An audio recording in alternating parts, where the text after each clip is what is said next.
Guys, welcome back to the channel. मैं हूं आपकी दोस्त इशिता एंड जब से हमारा एप्लीकेशन फॉर्म रिलीज हुआ है BSc medical technology courses and B pharma Ayurveda को लेके, तब से बहुत ज़्यादा क्वेरीज हैं जो आपके माइंड में रिवॉल्व कर रही हैं एंड सबको मैं कमेंट सेक्शन देख रही थी कि बहुत ज़्यादा कमेंट्स थे, बहुत ज़्यादा क्वेरीज थी। तो मैंने सोचा क्यों ना मैं एक वीडियो बनाऊँ डिटेल्ड, जिसमें आपकी सारी क्वेरीज को मैं एक्सप्लेन करूँ ताकि आपको भी हेल्प हो जाए।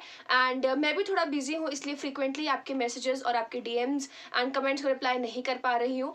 जैसे मुझे टाइम लग रहा है वैसे ही मैं रिप्लाई कर रही हूँ ताकि आपका ज़्यादा टाइम वेस्ट ना हो, इसलिए मैं ये डिटेल्ड वीडियो बना रही हूँ ताकि आपको एक तरह से हेल्प आउट हो जाए। सो या without any delay let's get started with the today's video. सबसे पहली क्वेरी आपकी एप्लीकेशन फॉर्म को लेके ही है कि एप्लीकेशन फॉर्म के लिए साइट नहीं चल रही है या एप्लीकेशन फॉर्म का जो लिंक है वो ओपन नहीं हो रहा है। तो देखो, ये एक टेक्निकल ग्लिच हो सकता है जिसकी वजह से एप्लीकेशन फॉर्म नहीं खुल रहा है। मैंने खोलने का ट्राई किया था, मेरे फ़ोन में खुला था और मैंने आपके साथ वीडियो भी शेयर किया था, तो आप ट्राई करते रहो। अगर आपसे नहीं हो रहा है देन आई वुड सजेस्ट कि आप साइबर कैफ़े जाके एप्लीकेशन फॉर्म फिल करो, क्योंकि उनके सर्वर्स भी अच्छे होते हैं एंड उनका ये रोज़ का काम है, तो वो ज़्यादा एफिशिएंटली ये काम कर सकते हैं।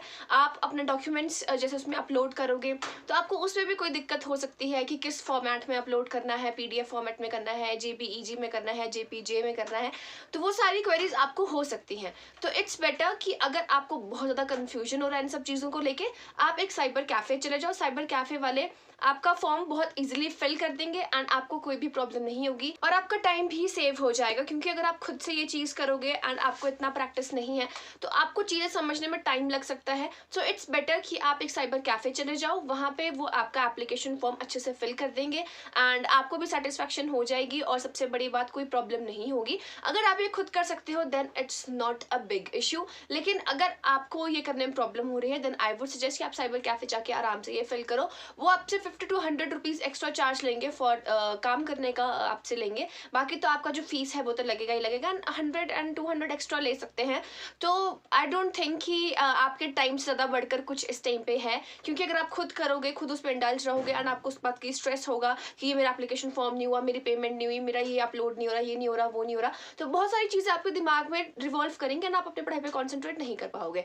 सो अगर आपसे नहीं हो पा रहा है तो आप साइबर कैफे जाओ, अगर आपसे हो रहा है then it's a very good thing. और करने को कोई भी कर सकता है, लेकिन you have to keep eye on your time also, कि आपके पास कितना टाइम है और आपको कितना टाइम किस चीज़ में इन्वेस्ट करना है, ठीक है। सो सेकेंड क्वेरी हमारी ये है कि हम कैसे प्रिपरेशन करें इस टाइम पे। अब एकदम से एग्जामिनेशन फॉर्म रिलीज हो चुका है एंड एक्सपेक्टेड था कि आपका अगस्त तक ये एग्ज़ाम हो, लेकिन अभी अचानक से रिलीज हो चुका है, तो अब क्या करें। तो देखो, आपकी एनसीईआरटीज़ अभी भी आपके पास बहुत ज़्यादा टाइम है। 25 को आपका एग्ज़ाम है, आज 8 जून है एंड काफ़ी टाइम है आपके पास, ठीक है।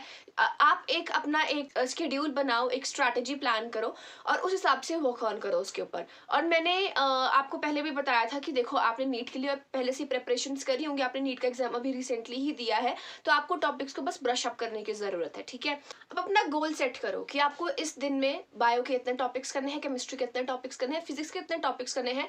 टोटल टॉपिक्स पहले देखो कितने हैं, फिर उनको अपने डेज के हिसाब से डिवाइड करो एंड आई वुड सजेस्ट कि लास्ट की जो 7 डेज, मतलब कि एग्जाम से पहले यानी कि 20th तक आपको अपना सारा सिलेबस कंप्लीट करना है, 20th या 19th 18 तक। उसके बाद लास्ट का जो एक हफ्ता हमारे पास होता है, उसमें से 3 दिन आप अपने एक एक पर्टिकुलर सब्जेक्ट के लिए रखो। जैसे मानो कि आपका 25 को एग्जाम है, 24, 23 एंड 22 को सिर्फ बायो ही पढ़ो, 23 को सिर्फ केमिस्ट्री ही रिवाइज करो एंड 24 को सिर्फ आप अपना फिजिक्स रिवाइज करो। उससे पहले कि आपके पास तो 3-4 दिन है, मैंने आपको टॉप 10 टॉपिक्स का वीडियो अवेलेबल किया है यूट्यूब पे। केमिस्ट्री, बायो, फिजिक्स, इन तीनों सब्जेक्ट्स के टॉप 10 टॉपिक्स मैंने दिए हैं, तो उन सब टॉपिक्स को आप रिवाइज करो उस लास्ट का जो एक हफ्ता बचता है। देखो, सारे टॉपिक्स इंपॉर्टेंट होते हैं, क्वेश्चन कहीं से भी आ सकता है, उसके लिए आपकी प्रिपरेशन जो है काफ़ी ज़्यादा अच्छी होनी चाहिए। अब इतना ज़्यादा टाइम नहीं है तो आप हर चीज़ को बहुत डीपली नहीं पढ़ सकते हो, ठीक है। मैंने आपको पहले भी, मैंने जब लास्ट टाइम वीडियो बनाया था तो उसमें मैंने अपनी स्ट्रैटेजी बताई थी, तो मैंने आपसे पहले ही कहा था कि हर एक चैप्टर का शॉर्ट नोट्स बनाना शुरू करो। जैसे मानो कि आपका कोई एक चैप्टर है, पूरा एनसीईआरटी का एक चैप्टर है, तो उससे आप शॉर्ट नोट्स बनाओ और उसको एक एक पेज में लिखो, तो अब वो चीज़ें आपके काम में आएंगी, क्योंकि अगर आपने वो किया होगा तो it will help you now. अभी वो सब चीज़ें करो। तो अभी के आज 8th है, प्रिपरेशन तो आपने पिछले 2 दिन से ही शुरू कर दी होगी, लेकिन for example, just take it for example, जैसे आज 8 है तो आपके पास मैक्सिमम 18 तक 10 डेज है, तो 10 डेज में आप अपने 3 सब्जेक्ट्स कैसे कंप्लीट करोगे वो आपके ऊपर डिपेंड करता है। अगर आपने शॉर्ट नोट्स बनाए हैं और अगर आपने मेरे पहले वाले वीडियोस देखे हैं कि कैसे कैसे आपको अपने इस एग्जाम के लिए प्रिपेयर करना चाहिए, तो आपने श्योरली अपने लिए शॉर्ट नोट्स बनाए होंगे हर एक चैप्टर के, so then it's not a big deal for you. आप इसको बहुत ज़्यादा इजीली कवर अप कर सकते हो अगले आने वाले 10 डेज में। अब आपने 18 तक मान लो अपना सारा सिलेबस कंप्लीट कर लिया, you are left with 19, 20, 21, 22, 23 and 24, that is 6 days आपके पास है। तो 6 डेज में से 3 दिन आप रख लो टॉप 10 टॉपिक्स को रिवाइज करने के लिए, जो मैंने वीडियो यूट्यूब पे अवेलेबल किया है, एजुकेशनल करके मैंने प्लेलिस्ट को टाइटल किया है, वहां पे जाके आप वीडियो देख सकते हो, ठीक है। वो 3 दिन आप रखो टॉप 10 टॉपिक्स के लिए, एंड लास्ट के जो 3 दिन बचे हैं उसमें आप हल्का फुल्का रिविजन करो, एंड लास्ट वाले दिन बिल्कुल स्ट्रेस फ्री होकर अपना एग्जाम दो। सो ये आप इस टाइम पे एक तरह से स्ट्रैटेजी फॉलो कर सकते हो अपना सिलेबस कंप्लीट करने के लिए। एंड मोस्ट इंपॉर्टेंटली बिल्कुल ऐसे स्ट्रेस होके मत पढ़ो कि आपको बहुत ज्यादा स्ट्रेस हो रहा है कि हो पाएगा नहीं हो पाएगा, दैट इज द रिजल्ट। हो पाएगा नहीं हो पाएगा वो बात की बात है, अभी आप क्या कर सकते हो उस पर कॉन्सेंट्रेट करो, अभी अपना अच्छे से सिलेबस कंप्लीट करो। चीजें बार बार हमने वही रिवाइज करनी होती है, हमने बहुत बार वो चीजें पढ़ी होती हैं, बस आपको उन चीजों को ब्रश अप करना है, उन टॉपिक्स को एक बार देखना है, ठीक है। बिल्कुल स्ट्रेस फ्री होकर पढ़ाई करो, अपना एप्लीकेशन फॉर्म टाइमली फिल करो ताकि आप ज्यादा टाइम वेस्ट ना करो सिर्फ एप्लीकेशन फॉर्म को फिल करने के लिए। एंड साइबर कैफे अच्छा ऑप्शन है, बहुत वो 10-15 मिनट में आपका काम कंप्लीट करके दे देंगे आपको, ठीक है, अगर आपको प्रॉब्लम हो रही है फिल करने में, अदरवाइज आप खुद भी फिल कर सकते हो, it's not a very big problem. तो ये तो होगी हमारी सिलेबस एंड स्ट्रैटेजी को लेके बात कि हाँ कैसे कैसे आप प्रिपेयर कर सकते हो, ये एक आइडिया है, आप इस तरह से कर सकते हो, वरना अगर आपकी अपनी स्ट्रैटेजी है आप उसको भी फॉलो कर सकते हो, कंपल्सरी नहीं है कि मेरी बताई हुई स्ट्रैटेजी को ही आपने फॉलो करना है। एंड काफ़ी बच्चे मुझे पूछ रहे हैं कि सिर्फ प्रीवियस ईयर क्वेश्चन पेपर काफ़ी हैं एग्जाम क्रैक करने के लिए, सो I will say a big no. देखो प्रीवियस ईयर क्वेश्चन पेपर आपको सिर्फ एक आइडिया दे सकते हैं पेपर कैसा हो सकता है, लेकिन टू बी ऑनेस्ट यहाँ के एग्जाम्स में आज तक कोई भी प्रीवियस ईयर क्वेश्चन जो है वो रिपीट नहीं हुआ है, ठीक है। सो इट्स पॉइंटलेस कि आप सारा टाइम अपने क्वेश्चन पेपर्स पे इन्वेस्ट करो। क्वेश्चन पेपर्स लास्ट टाइम में देखने होते हैं, उसके ऑप्शन से रिलेटेड सारे टॉपिक्स को कवर करना होता है, जो लास्ट के 3 डेज मैंने आपको बताए थे, आप उस चीज में उसको यूटिलाइज करो। लास्ट के 3 डेज में आप प्रीवियस ईयर क्वेश्चन पेपर देखो, उसमें जो ऑप्शन है उससे रिलेटेड जो टॉपिक्स है उनको रिवाइज करो ताकि कोई चीज आप अपनी तरफ से मिस ना करो। So previous year question papers ही पढ़ के जाना is not a good option. Exam pattern वैसे भी थोड़ा बहुत चेंज हो चुका है, सो इट्स बेटर कि आप प्रीवियस ईयर पे टाइम ज़्यादा इन्वेस्ट ना करो, लास्ट के दिनों में आप प्रीवियस ईयर क्वेश्चन पेपर्स देख सकते हो। नाउ वन मोर थिंग कि केमिस्ट्री एंड फिजिक्स में क्या करना है। देखो बायो में तो आप एनसीईआरटी, बायो में मेडिकल स्टूडेंट्स अच्छे होते हैं, उनकी बायो काफ़ी हद तक अच्छी होती है, केमिस्ट्री भी काफ़ी ज़्यादा हद तक अच्छी होती है। केमिस्ट्री में ऑर्गेनिक की अगर मैं बात करूँ तो आपको सारे नेमिंग रिएक्शंस आने चाहिए, फिजिकल केमिस्ट्री की जो बेसिक फॉर्मूलाज है वो आपको यूज करने आने चाहिए, एंड इनऑर्गेनिक केमिस्ट्री में आपको एक्सेप्शंस पता होने चाहिए, because inorganic is all about exceptions only, ठीक है। तो आपको उनका एक्सेप्शंस पता होना चाहिए, एंड जो हमारा जैसे पॉलीमर चैप्टर है, केमिस्ट्री इन एवरीडे लाइफ है, एंड 2-3 और बहुत इजी से टॉपिक्स है, उनको मिस मत करना, वहाँ से क्वेश्चंस बनते ही बनते हैं, वो मैंने शायद टॉप 10 टॉपिक में भी आपको बताया। अगर बात करूँ फिजिक्स की, तो फिजिक्स का एक बेसिक फॉर्मूला शीट आप बनाओ। जब पहले वीडियो बनाया था जिसमें मैंने अपना स्ट्रैटेजी बताया था कि मैंने एग्जाम के लिए कैसे प्रिपेयर किया था, तो मैंने आपको बताया था कि एक बेसिक सी फॉर्मूला शीट बनाओ फिजिक्स को लेकर, जिसमें बहुत बेसिक फॉर्मूलाज हैं, एंड कोई बहुत कॉम्प्लिकेटेड न्यूमेरिकल्स नहीं आएंगे, जस्ट स्ट्रेट फॉरवर्ड न्यूमेरिकल्स आपको आएंगे। तो आपको उन फॉर्मूलाज को कैसे यूज करना है वो आपको पता होना चाहिए, तो उन फॉर्मूलाज को रिवाइज करो, उनसे रिलेटेड अगर टाइम बचता है तो आप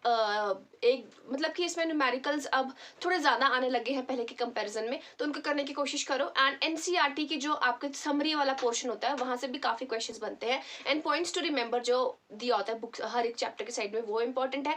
एंड बहुत ज़्यादा जैसे कि आपका डेफिनेशंस जो होती हैं, जो बिल्कुल यूनिवर्सल जो चीज़ें हैं वो सारी जो चेंज नहीं हो सकती है वो सारी आपको पता होना चाहिए, एंड किसके रेफरेंस में कोई चीज़ इंक्रीज हो रही है, डिक्रीज हो रही है, कांस्टेंट रहेगी, हाफ हो जाएगी, 1/4 हो जाएगी, वो सारे आपको सिचुएशंस पता होनी चाहिए, किस सिचुएशन में क्या रिजल्ट्स आपको देखने को मिलेंगे, तो वो आपको पता होना चाहिए, इट्स वेरी इंपॉर्टेंट, ठीक है। फिजिक्स से यही सब चीज़ें बनती हैं। अब देखो अगर आपका फिजिक्स इतना स्ट्रॉन्ग नहीं है तो try to make your bio and chemistry strong, ठीक है। मेरे एग्जाम के टाइम में मेरा फिजिक्स भी कोई बहुत अच्छा खासा स्ट्रॉन्ग नहीं था, लेकिन हाँ मेरा केमिस्ट्री एंड बायो काफ़ी अच्छा था, तो मैंने उससे ज़्यादा स्कोर किया था। तो अगर फिजिक्स में आपको कम मार्क्स भी आ जाते हैं तो वो चीज़ आपका बैलेंस हो जाएगा। तो अगर आपको ऐसा लग रहा है कि आप फिजिक्स बहुत डिफिकल्ट हो जाएगा कुछ, देखो फिजिक्स में एटलीस्ट 10-15 क्वेश्चन तो आपको आने चाहिए बिल्कुल, जो आपके ठीक हो, ठीक है।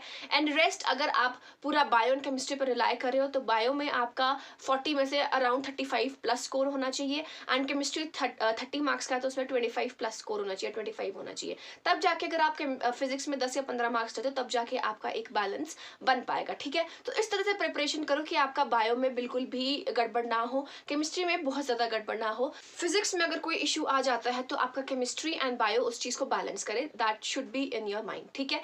तो ये हो गया आपका पूरा मैंने आपको पूरा स्ट्रैटेजी एंड ऑल जो भी बता दिया, प्रीवियस ईयर पढ़ने हैं नहीं पढ़ने हैं वो भी मैंने आपको बता दिया। And one more thing, category का भी बहुत ज़्यादा इशू आ रहा है कि एससी में बीपीएल आईआरडीपी को लेकर सीट्स है कि नहीं है। तो आपने देखा होगा प्रोस्पेक्टस में उसमें बिल्कुल डैश लगा, इट मीन्स कि उन चीज़ों को लेके आपके पास कोई भी रिजर्व सीट नहीं है, तो आपको बिल्कुल अनरिजर्व्ड कैटेगरी के लिए फाइट करना पड़ेगा अपनी रिस्पेक्टिव कैटेगरीज को लेके, ठीक है। This was the one more query that you were having. One more thing, आप में से बहुत ज़्यादा बच्चे ये पूछ रहे थे कि कौन सा डिपार्टमेंट अच्छा है, हमें कौन सी स्ट्रीम चूज करनी चाहिए। तो देखो दैट इज जो आपको थोड़ा बाद में सोचना चाहिए, बट फिर भी अगर आपको किसी स्ट्रीम के बारे में जानना है तो देखो मैंने हर एक स्ट्रीम को लेके एक सेपरेट वीडियो बनाया है कि उनके क्या आगे फ्यूचर स्कोप्स है, क्या उनका आगे एजुकेशनल स्कोप है, क्या जॉब स्कोप है, सब कुछ मैंने उस वीडियो में कवर किया है। So you can go and check those videos also.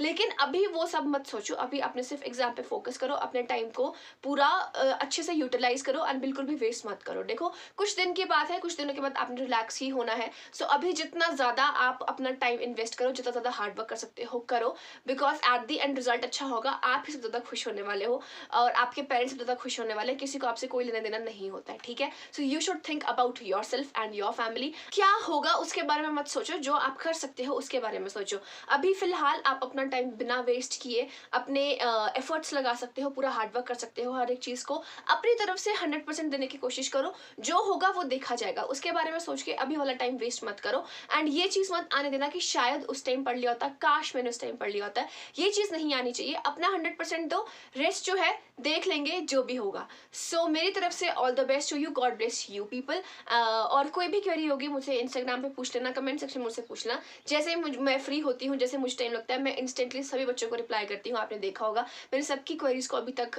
Answer किया है एंड जो थोड़े बहुत बच्चे होंगे उनको भी मैं जल्द ही आंसर कर दूंगी। सो ये मैंने आपकी सारी क्वेरीज यहाँ पे कंप्लीट कर दी हैं एंड टॉप 10 टॉपिक्स का मैंने आपको बता दिया है कि क्या करना है क्या नहीं करना है। So this was it for today's video. कोई और क्वेरी होगी पूछना, ठीक है, मैं फिर से वीडियो बना लूंगी। कोई भी क्वेरी है उसको सोचते मत रहो कि अब ये हो गया, अब कैसे करेंगे, क्या होगा क्या नहीं होगा। अपनी क्वेरी है बस कमेंट सेक्शन में पुट करो, मैं उसका रिप्लाई कर दूंगी। आप क्वेरी के आंसर के बारे में मत सोचो, आप बस अपना टाइम पूरा अच्छे से अपने पढ़ाई पे इन्वेस्ट करो, ठीक है। सो दिस वॉज इट, मैं बिल्कुल टाइम वेस्ट नहीं करूंगी। All the best to you people, keep working and stick to your studies, क्योंकि यही टाइम है बिल्कुल अच्छे से पढ़ने का। सो यार दैट्स इट, फिर मिलता है आपसे अगली वीडियो में। Till then take care, good bye.